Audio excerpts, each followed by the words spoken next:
أخطر ما يمكن يتعرض له الإنسان هو الانفعال والغضب، خاصة أن الناس المحيطة به ما كتعرفش معنى عصبي أو عصبية. علاش خطير؟ لأن وظائف الجسم كتأثر، وممكن مع طول المدة القلب يتوقف. ففي فيديو اليوم غادي نهضروا على الغضب والعصبية، شنو الأسباب ديالهم، كيفاش نتفاداو العصبية، وكيفاش نتعاملوا مع المواقف في حد ذاتها، يعني في نفس اللحظة كيفاش نضبطوا نفوسنا وما نتعاملوش بعصبية. السلام عليكم، كنتمنى تكونوا كلكم بخير وصحة وسلامة، وكنرحب بكل أخت اشتركت جديدة معنا في القناة. إن شاء الله يا رب تكونوا استفدتوا من القناة، وكنتمنى نكون عند حسن ظنكم. من بين المواضيع اللي طلبت مني بزاف في القناة هو موضوع العصبية، وكيفاش نتغلبوا على الغضب والتوتر في حياتنا. فكيف ما العادة جيبوا المشروب المفضل ديالكم وورقة وستيلو، حيت أنا ديما كنبغي نعطي خطوات عملية اللي ممكن تبداي في تطبيقها، ماشي غير كلام دايز وصافي. غنعطيكم طرق وأساليب اللي غادي تعاونك تحكمي في أعصابك وتخلصي من العصبية وسرعة الغضب، وكذلك كيفاش تعاملي مع مواقف الاستفزاز أو الغضب أو لا حتى العصبية مع أولادك. من ضمن أسباب الغضب والعصبية كيكونوا المشاكل القديمة المخزنة اللي ما تحلاتش، كنسميوهم unresolved conflicts. هو تجميع للمشاكل في الداخل ديالك من الناس المقربة أو الناس اللي محيطة بك، شي مشاكل مؤجلة اللي كان خاص تلقى لها حل وتحطوا النقاط على الحروف لأنها متقلة على كتافك. تخيلي انت مكملة حياتك وانت هزة واحد تقل على كتافك. هاد المشاكل خاص توقفي عندها وتلقاي ليها حلول، وغادي تحسي براسك حيدتي عليك او نحيتي عليك واحد الضغط كبير في حياتك. المشاعر السلبية اللي تخزنات منذ الطفولة من والديك أو المقربين أو بسبب التنمر، القهر، الفقد مثلا، هذه كلها مشاعر سلبية. بعض هذه المشاعر كتكون مخزنة غير من سنوات قريبة، يعني ماشي ضروري تكون من الطفولة. بحال مثلا إلا كنتي زوجة كتعاني من ضغوطات عائلية من طرف أهل الزوج، مثلا ما مخلينكش تعيشي هانية، كيتدخلوا لك في حياتك أو كيطفلوا لك على حياتك وما لاقياش ليهم حل، كتحسي براسك مكبلة وكتكتمي في قلبك، وما حدك كتكتمي في قلبك وهو كيعمر، وكيجي واحد النهار كتنفجري لسبب بسيط وشي مرات بدون سبب. أتفه مشكل بينك وبين الزوج ديالك كتجبدي ليه القديم والجديد. مخك كيطفي كل شي زوين، كيخلي لك غير المساوئ هي اللي كتبان. من ضمن كذلك الأسباب يقدر يكون المشكل الجسدي، القولون العصبي، الضغط، الغدة الدرقية أو السكري. هذه كلها أمراض ممكن تخليك عصبية، وإلا لاحظتوا بعض المرات كتكون غير ضارك المعدة، وكتحسي براسك النفسية ديالك في الحضيض، المورال هابط، وما كتحسيش براسك آليز، وانتي ما عارفاش بلي هذاك الشيء كله راه سببه غير المعدة، ما مخلياكش مرتاحة. فغير بغيت نوصل لك انه ما تهمليش الجانب الجسدي، حتى هو ممكن يسبب لك عدم ارتياح او توتر او عصبية. ممكن كذلك تكون اسباب دينية، لان فاش كيكون الانسان بعيد على الله وما تيصليش في الوقت او ما تيستغفرش كيحس بضميره كيأنبو بشكل مستمر. فكل ما حسيتي براسك مقصرة في دينك كيجيك داك تأنيب الضمير، وإلا ما درتيش شي بادرة وتغيرتي كتبقاي ديما في ديك الدوامة وديما تأنيب الضمير خدام، وهذا في حد ذاته كيخليك تكوني عصبية لأنك ما مرتاحاش والنفسية ديالك ما شحنتيهاش بالروحانيات، وداكشي علاش ديما معصبة وعلى نقشة. فكذلك هادو يقدروا يكونوا من ضمن الأسباب. اوكي، دابا عرفنا الأسباب اللي كتأدي للعصبية والتوتر والانفعال. قولي لينا دابا كيفاش نتفاداو هاد العصبية. واخا اولا خصكم تعرفوا انهم كيكونوا مثيرات، هما اللي كيثيروا داك الغضب. فانتي خاصك تجلسي مع راسك وتشوفي شنو هما هاد المثيرات بالنسبة ليك، شنو اللي كيثيرك حتى كتعصبي، كي دايره حياتك، شحال عندك ديال الولاد، شحال الفرق في السن بيناتهم، بدارك بوحدك ولا مع العائلة، يعني عائلة الزوج، الحالة المادية ديالك كي دايرة، عندك ديون ولا لا، إلى غيره من الأسئلة. كتجلسي مع راسك، كديري جلسة مع راسك وكتحاولي تكتشفي شنو هما هاد المثيرات. فملي كتعرفي هاد المثيرات كتبعدي عليها أو لا كتلقاي ليها حل. النصيحة الثانية هي التقرب من الله، هي أحسن طريقة باش نتخلصوا من الغضب والعصبية، لأنه كيخليك تحسي براحة نفسية وطمأنينة، وأي حاجة كتخليك تقربي من الله ديريها. تخشع في الصلاة، حاولي تصلي بخشوع وتركيز أكتر، كل كلمة ركزي فيها وهضري مع الله وشكي عليه همك وخوي قلبك. صلاة كتخليك تحسي بواحد الراحة نفسية أو كتنسي الهموم كلها. ولكن قبل من الصلاة خدي دقيقة باش تهدني بعدا وتركزي على اللي غادي تصلي على قبله اللي هو الله سبحانه وتعالى. كذلك الاستغفار كيريح القلب، الله وعدنا بأن الراحة النفسية والفرج كيجيو لأي واحد كيستغفر بصدق. قولي مثلا استغفر الله العلي العظيم بانتظام، خاصة الوقت اللي كتحسي فيه بالغضب، او لا ديريها عادة يوميا، مثلا على الأقل تستغفري 100 مرة في النهار، ممكن ديري 500، ممكن ديري 1000. ولكن بما انها الا كانت عندك هذه مثلا عاده يلا غادي تبدايها، فبداي باقل 50 مره استغفار او 100 مره استغفار في النهار. قراءه القران، القران هو علاج القلوب. الوقت اللي كتكوني كتقراي فيه القران بتركيز كتحسي بالهدوء والطمانينه.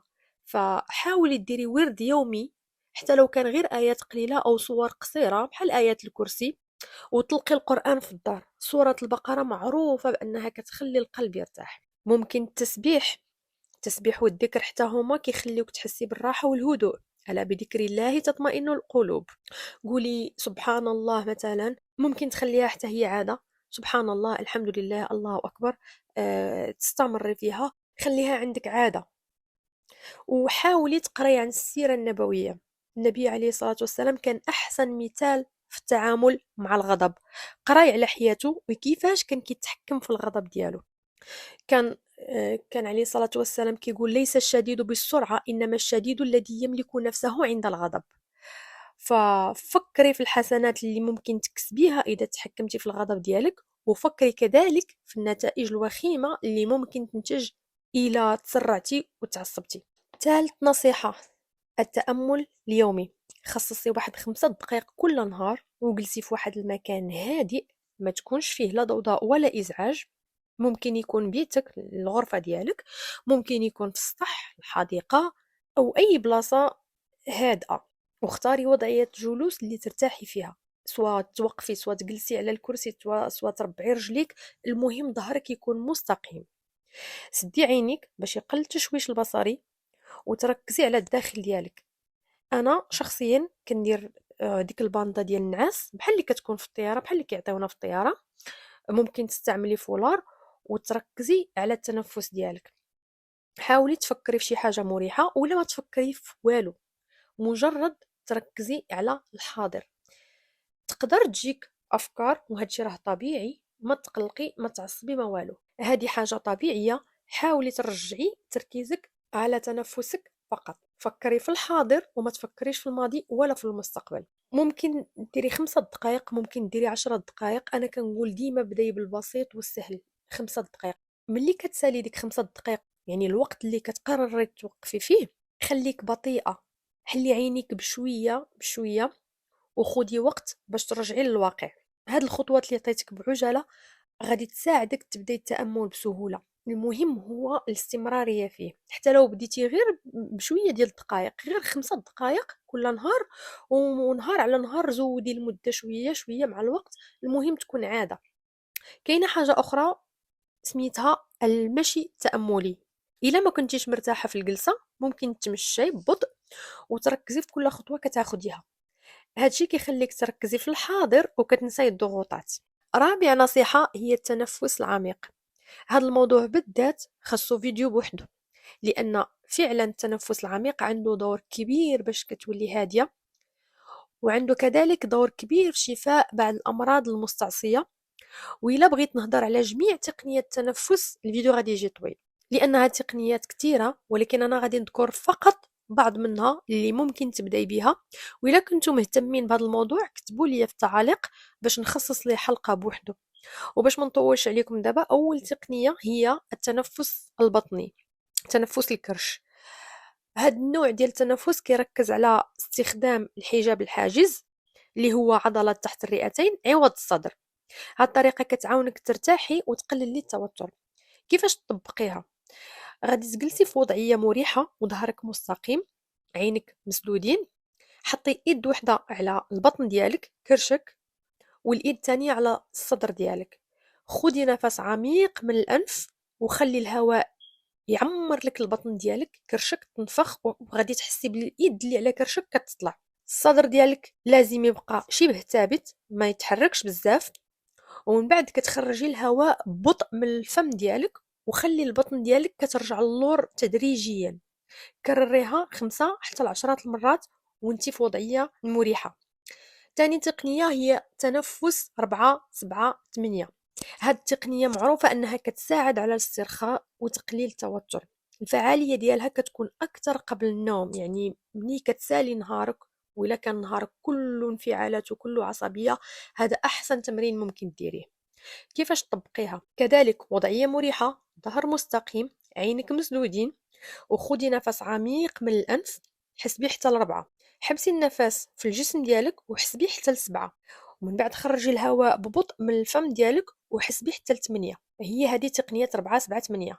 إعادة، غادي تسدي عينيك وتاخدي نفس عميق من الأنف، تحسبي على 4، تحبسي النفس في الجسم ديالك وتحسبي على 7، وتخرجي الهواء ببطء من الفم ديالك وتحسبي على 8. وهذه غادي تكرريها شي 4 حتى ل5 المرات. ثالث تقنية هي تنفس الصندوق، أو كيف ما كيسموه الباكس بريذين، حيت كتكون متساوية في الأربع مراحل ديالها، يعني 4-4-4-4.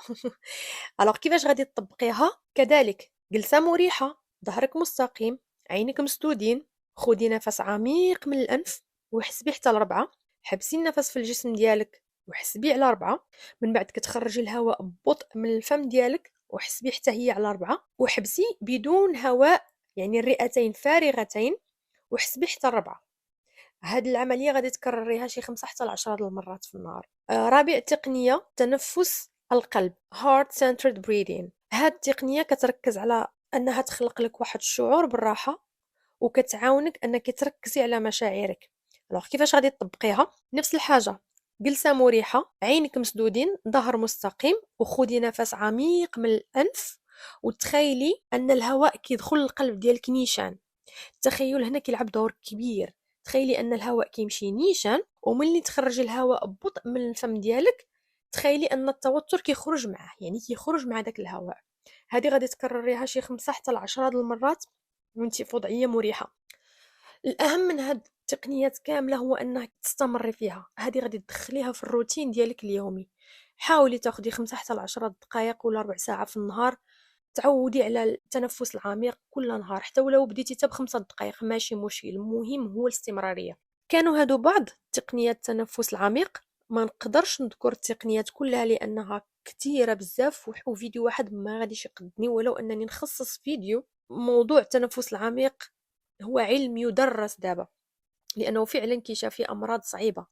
المهم انت تبداي بهاد التقنيات اللي عطيتك في الفيديو وتستمري فيها، وانت بنفسك غادي يبان لك الفرق. ندوزو دابا لخامس نصيحه، وهي اخر نصيحه في هذا الفيديو، وهي انك تخصصي وقت الخروج ديالك سواء مع صحاباتك او لا مع راسك. ماشي عيب تخرجي بوحدك وتعطي فرصه لراسك يرتاح. كاين شي ناس اللي كتجيهم في شكل انهم يخرجوا مع راسهم، يخرجوا ريوسهم، يساريوهم، يديوهم للكافي شوب ولا يتساراو في المول بوحدهم. كتجيهم شي حاجه اللي ثقيله. بالعكس مزيان تخرجي مع راسك. انا نقول لكم على تجربتي وممكن تفيدكم. انا مره في الاسبوع ضروري كنخرج، من غير الخرجه العائليه اللي كندير مع عائلتي، لا، ضروري مرة في السيمانة كنخرج اما مع صاحبتي الا كان البروغرام ديالها يسمح ليها انها تخرج معايا، كنخرجوا كنمشيو نتفرجوا في شي فيلم، اولا كنمشيو للكافي شوب وكنجلسوا مع بعضياتنا كنضحكوا كنفوجوا على بعضياتنا، كنخرجوا داك ستريس ديال السيمانه كامله. والا ما كانت قادره تخرج معايا كنخرج بوحدي مع راسي، كندي راسي انا بوحدي للكافي شوب ولا المول وكنتسارى مع راسي. وشي مرات كاع كنلبس غير سبرديلتي وكنخرج كنتمشى في الطبيعه وكنحاول نفرغ. ملي كنرجع للدار كنحس براسي وحده اخرى، كنحس براسي عندي الخاطر لولادي وعندي الخاطر انني نتناقش مع راجلي في مواضيع ونضحكوا، عكس لو كان بقيت في الدار وما خرجتش. سبحان الله كنرجع بواحد ليسبري جديد، كنرجع بروح جديده. فانت كذلك خرجي راسك بوحدك. الا ما لقيتيش مع من تخرجي راه عادي تخرجي بوحدك وتجلسي بوحدك وقولي ليهم في الدار: السلام عليكم، انا خارجه مع راسي نفوج مع راسي باش نتشحن بطاقه ايجابيه ونرجع لكم فرفوشه ومرتاحه نفسيا. كانت هذه اخر نصيحه من النصائح اللي ممكن تفيدك انك تغلبي على العصبيه وتكوني هادئه. دابا الا جاب الله تحطيتي في موقف عصبيه او استفزاز، كيفاش غادي تتعاملي؟ غنعطيك بعض الخطوات عمليه اللي تعاملي بها مع هاد المواقف. اول حاجه: أعوذ بالله من الشيطان الرجيم. هذه أول حاجة ممكن تنطقي بها. تاني حاجة: قاعدة ال10 ثواني، ديما كنقولها في الفيديوهات: the 10 second rule. وفي هاد ال10 ثواني خدي نفس عميق. فاش تحسي براسك في موقف استفزاز، ما ديري حتى شي رد فعل لمدة 10 ثواني. وقفي، ما تهضري، ما تقولي حتى شي حاجة. خدي نفس عميق، ممكن تستغفري أو لا تقولي لا إله إلا الله. أنا تجربتي مع ولادي في الأول كنت كنتعصب عليهم، فوليت كناخد هاد ال10 ثواني، كنوقف، ما كندير حتى شي حاجة، كنقول لا إله إلا الله، ولا كنقول استغفر الله العلي العظيم. فسبحان الله ما كيكونش عندي رد فعل خايب اللي غادي يأذيهم. ممكن كذلك في ديك ال10 ثواني تخيلي فيهم السيناريو ديال العواقب الوخيمة اللي غادي تنتج على داك الجدال أو لا داك الاستفزاز أو لا داك الموقف اللي فيه العصبية. وانتي كتخيلي السيناريو، سولي راسك: واش أصلا هاد الموقف يستاهل تعصبي عليه؟ أو كيف ما كنقولوا choose your battles. ديما فكري 100 مرة وشوفي واش هذاك المشكل أو داك الموقف يستاهل حريق الدم اللي انت فيه. الكلمة اللي غادي تخرجي من فمك وانتي معصبة، واش محطوطة في ميزان حسناتك ولا ميزان سيئاتك؟ سولي راسك هاد الأسئلة وغتلقاي ردة الفعل تغيرات. ثالث حاجة: تغيير الوضعية الجسدية. ذكرت في فيديو الذكاء العاطفي أنه ضروري تغيري الوضعية الجسدية ديالك. إلا كنتي واقفة، جلسي، لأنك فاش كتكوني واقفة كتكوني في وضعية اندفاع، كتكوني باغية تأتاكي. أما ملي كتجلسي فانت كتعطي واحد الإشارة للعقل الباطن ديالك أنك بديتي كتهدني ولا أنك باغا تهدني. ملي تحسي راسك بديتي كتهدني، خرجي تماما من المكان اللي انت فيه وديري واحد الفاصل، بحال الا نسيتي شي حاجه ومشيتي ديريها بالزربه. تقدري ملي تخرجي تمشي توضاي وتصلي 2 ركعات. الرسول عليه الصلاه والسلام قال: اذا غضب احدكم فليتوضا. ممكن كما قلت لك تمشي توضاي وتصلي 2 ركعات، وملي غادي ترجعي غتلقاي راسك وحده اخرى تماما. ردة فعلك غتبدل لانك عطيتي لمخك الفرصه انه يفكر مزيان، وحميتي راسك من ردة فعل اللي كان ممكن تندمي عليها فيما بعد، حيت سخونية الراس كترجع بالبرودة. هذا مثل مغربي معروف. إلا تبعتي هاد الخطوات اللي قلت لك واستعملتيهم في موقف العصبية والانفعال، كوني أكيدة أن ردة فعلك غادي تكون مهدنة وغادي تفادي بزاف ديال المشاكل اللي غادي تندمي عليهم من بعد. أم كنتمنى نكون فدتكم بنصائح اللي غادي تعاونكم أنكم تضبطوا نفوسكم وتفادوا الغضب والعصبية. قولوا لي انتم شنو هما النصائح اللي من تجاربكم الشخصيه. نتمنى تخليوها لي في التعاليق باش الكل يستافد. وإلا عندكم استفسارات كتبوها لي حتى هي في التعاليق، انا كنقرا التعاليق ديالكم. وإلا بغيتوني نتعمق اكثر في الموضوع قولوها لي حتى هي في التعاليق، باش حتى شي واحد ما يبقى يستفزك من الان فصاعدا، وتكوني قادره تضبطي اعصابك. شكرا لكم بزاف، ما تنسونيش من اللايك والاشتراك في القناه، وبسلامه.